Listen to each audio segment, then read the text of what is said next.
But the shutdown also closed the agency that distributes that funding, as Trump is now teasing another kind of bailout. As the Trump administration continues to carry out its immigration crackdown, American farmers are facing a labor crisis. A potential bumper crop of corn actually has corn growers a little bit worried this year.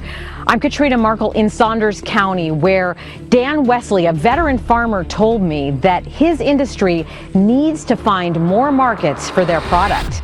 Something unusual is unfolding across North America's agricultural economy, and it is happening faster than most analysts expected. For years, U.S. corn dominated global markets. Importers from Asia, the Middle East, and Europe treated American shipments as the default option, reliable, abundant, and competitively priced. But in recent months, a pattern has emerged that Washington can no longer ignore. Multiple international buyers have delayed, questioned, or outright rejected U.S. corn cargoes after raising concerns over moisture levels, handling quality, and rising tariff exposure. And while those rejections intensify pressure on American farmers already squeezed by higher fertilizer, fuel, and transportation costs, something very different is happening north of the border. Canada is securing long-term premium export contracts at a pace that is quietly reshaping North America's food trade map. This shift did not happen overnight. Major agricultural traders have been warning since late last year that global buyers want stability more than anything else. After years of trade tensions, unpredictable tariffs, and logistical backlogs at several U.S. ports, importers are reconsidering the calculus of risk. And when supply chains tighten, trust becomes as valuable as competitive pricing. That is where Canada has stepped in. Buyers describe Canadian corn as less problematic, more consistent, and easier to clear through inspection, according to industry officials from Asia and the Gulf. Several major importers have already signed multi-year procurement agreements valued in the billions, giving Canada an advantage that would have seemed unlikely just a few years ago. Inside the U.S. agriculture sector, the mood is tense. Farmers are dealing with one of the most challenging cost environments in a decade. Fertilizer prices remain elevated due to higher global gas costs. Fuel surcharges have increased shipping expenses.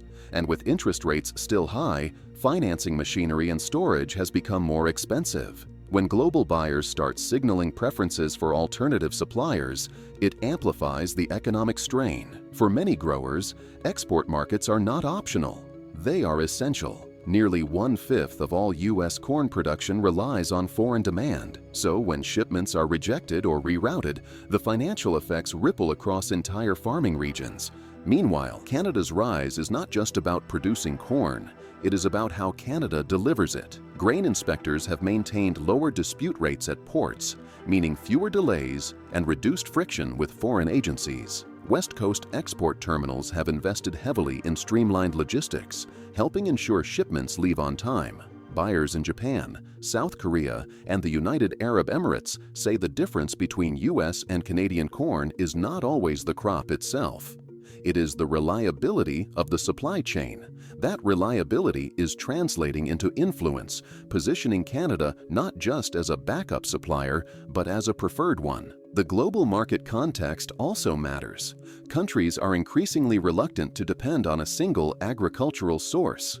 After weather-driven shortages and geopolitical tensions disrupted supply lines worldwide, importers now prioritize diversification. They want multiple suppliers, multiple contracts, and multiple options. That makes Canada's steady approach especially attractive. Even if Canadian export volumes are smaller than the United States, consistent quality and transparent pricing give Ottawa an edge at a moment when markets are recalibrating. In Washington, the political impact is becoming clear. Agriculture has always been a sensitive issue, especially during election cycles. Rejected shipments and falling demand create pressure not only on farmers, but on policymakers responsible for trade strategy. Reports indicate that senior officials at the Department of Agriculture and the Office of the U.S. Trade Representative are reviewing inspection disputes and tariff-related obstacles that may be discouraging foreign buyers. They are also considering whether new incentives, reduced costs, or adjusted standards could help restore confidence in American exports. For farmers, however, any policy shift may come too slowly. Many are worried about what happens next year, If demand continues to weaken, growers may reduce planting. Smaller planting means lower output. Lower output means tighter domestic supply and potential price spikes for consumers. In an economy where food inflation remains a concern, such a scenario would trigger political scrutiny and voter frustration. Agricultural economists warn that even a modest production cut could affect everything from livestock feed to processed foods. Canada, on the other hand, is planning for expansion. Several provinces are encouraging infrastructure upgrades to support increased grain traffic. Export councils are strengthening ties with European and Middle Eastern buyers who want long-term supply guarantees. Agricultural producers are emphasizing consistency as a competitive asset. And because Canada's trade relationships have remained relatively stable, foreign buyers see a safer, long-term bet. The question now is whether this moment marks a temporary shift or the beginning of a permanent rebalancing of North America's agricultural trade. If U.S. exporters address inspection concerns quickly and stabilize tariff exposure, they may recover lost ground. But if buyers continue to perceive Canada as the more predictable partner, the shift could become structural. Market share lost in bulk commodities is notoriously difficult to regain. Once a country secures premium multi-year contracts, competitors struggle to displace them. The broader geopolitical implications are significant. As trade patterns evolve, negotiating power shifts with them. Countries that supply essential food staples gain leverage in future trade talks. Canada's emergence as a more influential agricultural exporter could reshape upcoming discussions on tariffs, transport corridors, and reciprocal market access. Likewise, if U.S. producers continue to face rejections, Washington may be compelled to rethink its trade strategy more aggressively. For ordinary citizens, the consequences may be subtle at first, but over time, shifts in export demand affect domestic pricing. If U.S. production declines next year due to weaker demand, domestic corn prices could rise, creating volatility in food markets.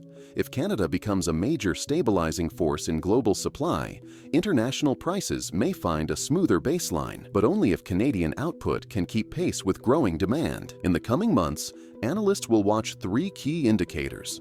First, whether U.S. exporters can resolve quality inspection disputes quickly enough to reassure foreign buyers. Second, whether Canada continues securing high-value contracts in Asia and Europe.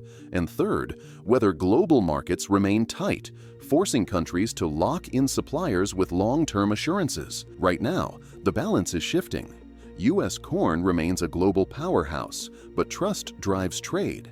And at this moment, buyers are placing their trust elsewhere.